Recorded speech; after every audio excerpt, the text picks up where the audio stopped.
माता की, भारत माता की जय। बद्री विशाल, जय बद्री विशाल, जय बाबा केदार। माड़ा गांव में आयोजित देवभूमि सांस्कृतिक महोत्सव 2025 के इस शानदार आयोजन में यहाँ पर उपस्थित general officer commanding in chief central command lieutenant general Anirudh Sen Gupta ji, lieutenant general DG Mishra जी,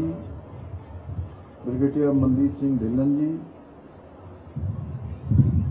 एवं सभी हमारे आर्मी ऑफिसर्स एवं staff, general brigadier Thapa, brigadier Negi, मेरे साथ जिला पंचायत के अध्यक्ष जनपद चमोली श्री दौलत सिंह बिष्ट जी, वीसी प्रसाद सती जी, गजपाल बर्तवाल जी, जिला अध्यक्ष भारतीय जनता पार्टी, संदीप रावत नगरपालिका परिषद के अध्यक्ष गोपेश्वर के, श्री अरुण मैठानी जी, विनोद कनवासी जी, भुवनेश जोशी जी, धर्मेंद्र चौहान जी, महिला मंगल दल माड़ा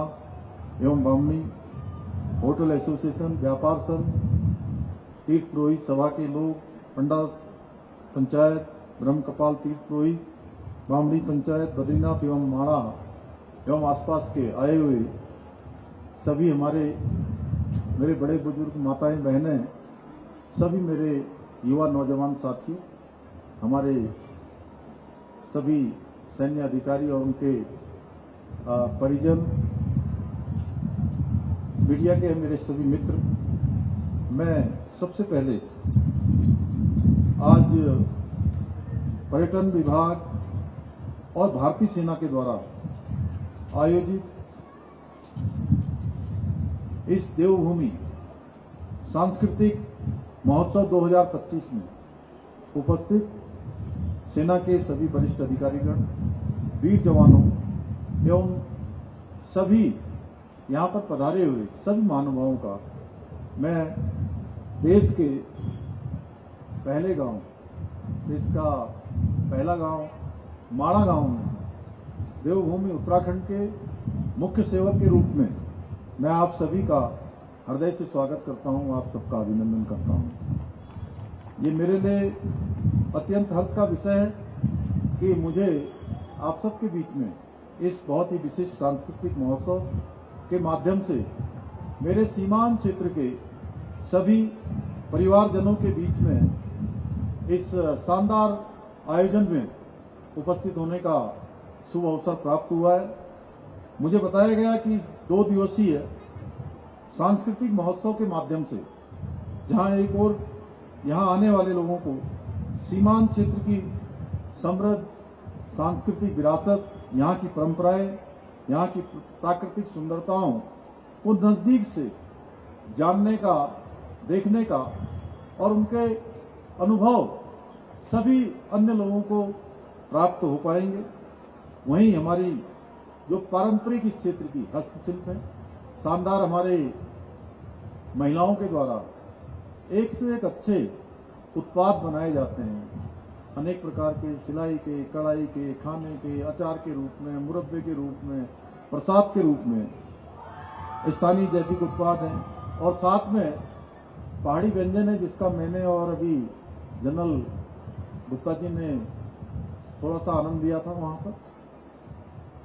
ऐसे सभी व्यंजनों को यहां पर प्रदर्शित किया जा रहा है जिससे हमारे पर्यटक, हमारी लोक संस्कृति, कारीगरी और पारंपरिक जो स्वाद है, प्राकृतिक जो एक नैसर्गिक यहाँ की प्रकृति के द्वारा प्रदत्त हमको उपहार है, उससे परिचित हो रहे हैं।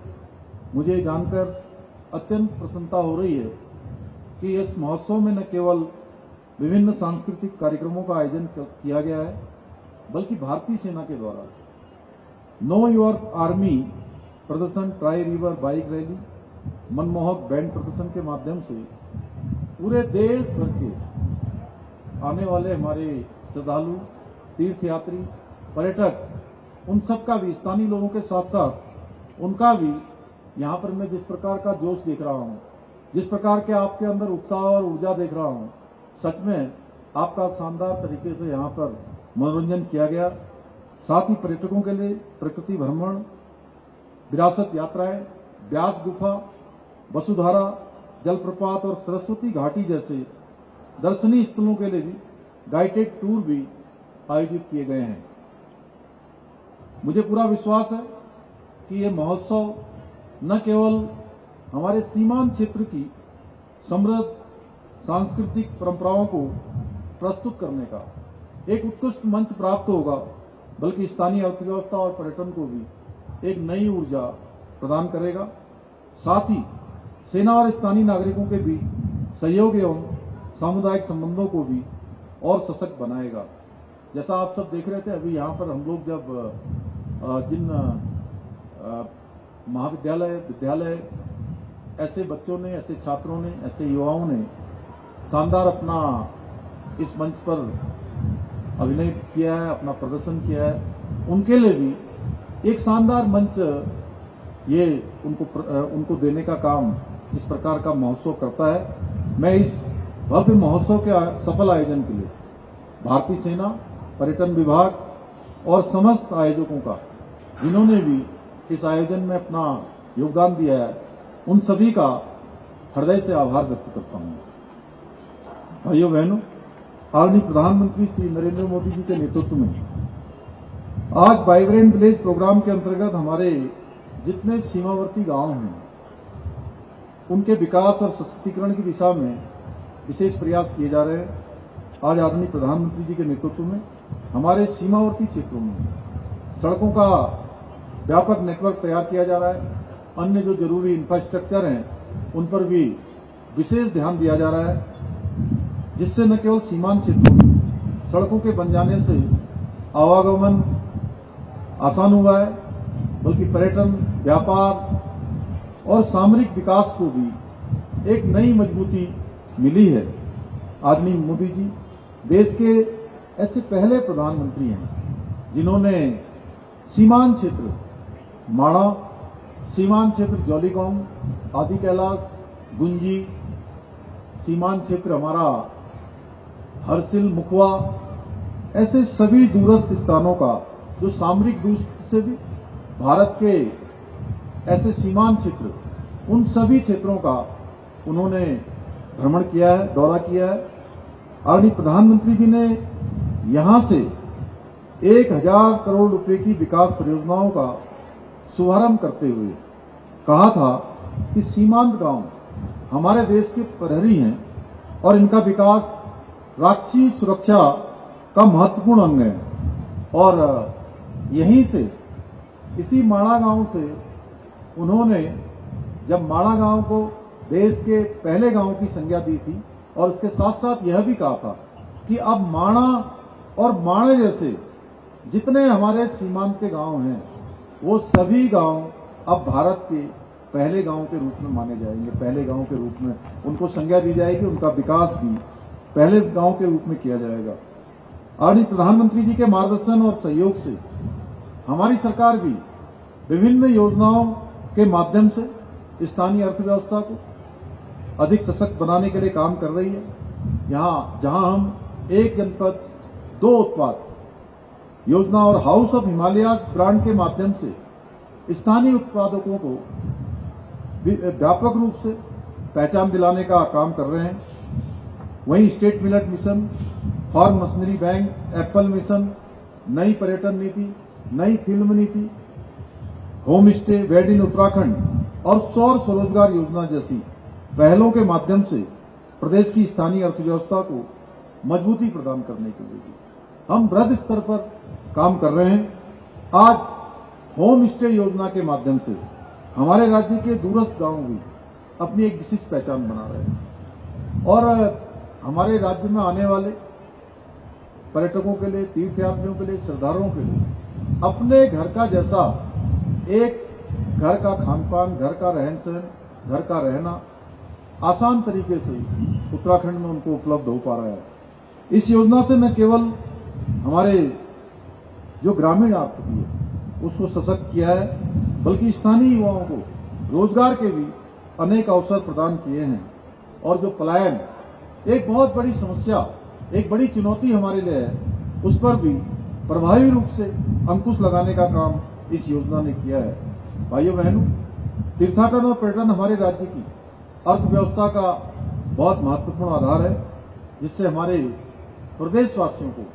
प्रत्यक्ष अप्रत्यक्ष रूप से रोजगार और व्यवसाय के अवसर प्राप्त हो रहे हैं। इसी को ध्यान में रखते हुए हमारी सरकार राज्य में धार्मिक, साहसिक, eco tourism, wellness tourism, agro tourism और फिल्म पर्यटन जैसे विभिन्न क्षेत्रों को विकसित करने के लिए निरंतर प्रयासरत है। हाल ही में हमने राज्य को योग की वैश्विक राजधानी के रूप में स्थापित करने के उद्देश्य से देश की पहली योग नीति की भी शुरुआत की है। इस नीति के अंतर्गत राज्य में योग और ध्यान केंद्रों के विकास हेतु प्रति केंद्र 20 लाख रुपए तक की सहायता राशि उपलब्ध कराई जा रही है। यह हमारे प्रयासों का ही परिणाम है कि आज केंद्रीय पर्यटन मंत्रालय की ओर से हमारे 4 गांव जखोल, हरसिल, गूंजी और सूपी को सर्वश्रेष्ठ पर्यटन ग्राम पुरस्कार से भी सम्मानित किया गया है। भाइयों बहनों, हमारी सरकार देवभूमि उत्तराखंड को देश का सर्वश्रेष्ठ राज्य बनाने के अपने विकल्प रहित संकल्प के साथ काम कर रही है। उसको पूरा करने के लिए हर संभव प्रयास कर रही है। मुझे पूरा विश्वास है इस प्रकार के आयोजन न केवल हमारे सीमावर्ती क्षेत्रों की समृद्ध सांस्कृतिक विरासत को मजबूत करने में सहायक सिद्ध होंगे, बल्कि पर्यटन और स्थानीय अर्थव्यवस्था को भी मजबूत करने में महत्वपूर्ण भूमिका निभाएंगे। इसी विश्वास के साथ एक बार फिर से मैं आप सभी का हृदय की गहराइयों से धन्यवाद करते हुए पर्यटन विभाग का, भारतीय सेना का और स्थानीय आयोजकों का और इसमें प्रतिभाग करने वाले हमारे सभी कलाकारों का मैं उनका भी बहुत धन्यवाद करना चाहता हूँ। उन्होंने अपनी यहाँ पर प्रस्तुति दी है और देश भर से आए हुए हमारे भगवान बद्री विशाल के दर्शन करने आए हुए सभी तीर्थयात्रियों का, सभी पर्यटकों का, श्रद्धालुओं का हृदय से स्वागत करते हुए, उनका धन्यवाद करते हुए कि उन्होंने इस शानदार कार्यक्रम में अपनी उपस्थिति प्रदान की है,